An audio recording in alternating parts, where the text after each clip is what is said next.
here to line dance with my friends. I come here pretty much every Monday to just line dance and have a good time.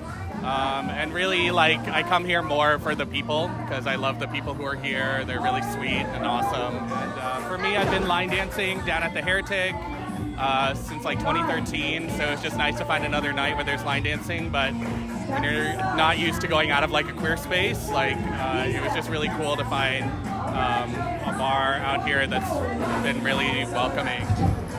So last year, Linda and Phyllis kind of spread the message around that they wanted everyone to wear rainbows as kind of a show of support.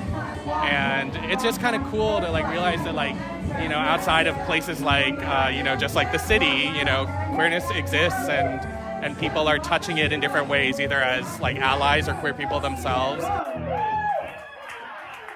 I don't know if you noticed, but I'm the one that goes around and hugs everybody.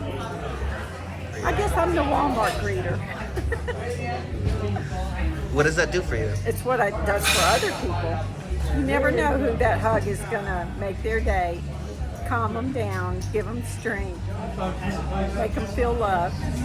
Just as a person who's going to a new place, that can be kind of weird because you don't know if people are going to interact with you, right? Sometimes you don't actually even know if a space does the same dance as you do.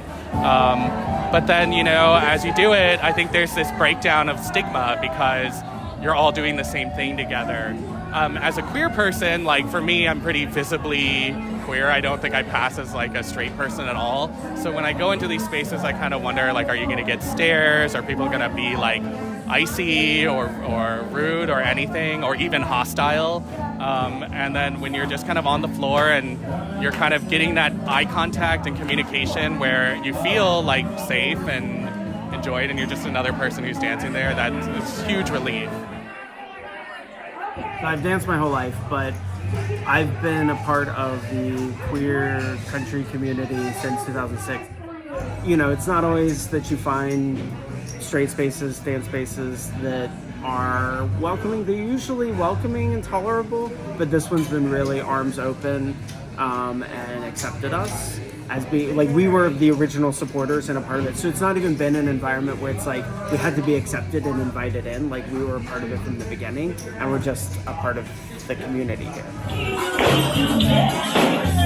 It's not just, this place is not an anomaly. I think there have been enough experiences where it's cool to realize that there's a lot of progress that still needs to be made, but a lot of places are actually welcoming for queer people, right?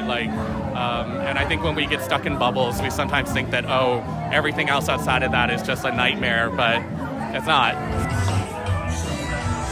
We dance all over the place, and each location is an entity unto itself with its own crowd, its own instructor, own atmosphere. This is the only place where you have pieces of every other place dancing together. Bump right, bump left, do your own thing. People are helping each other on the floor. It's a really cool thing, especially at the end of a line dance, when people have really been learning it and they finish it, and there's this moment where everyone's just cheering or clapping, congratulating each other, and it feels like this community thing that you've done together, and that's really fun. The lesson in allyship is welcoming people for who they are, and sticking up for each other, and not that's an allyship in all things, but we really appreciate it when the allies are there to speak for us. We've never had to defend ourselves here. Others have done that for us.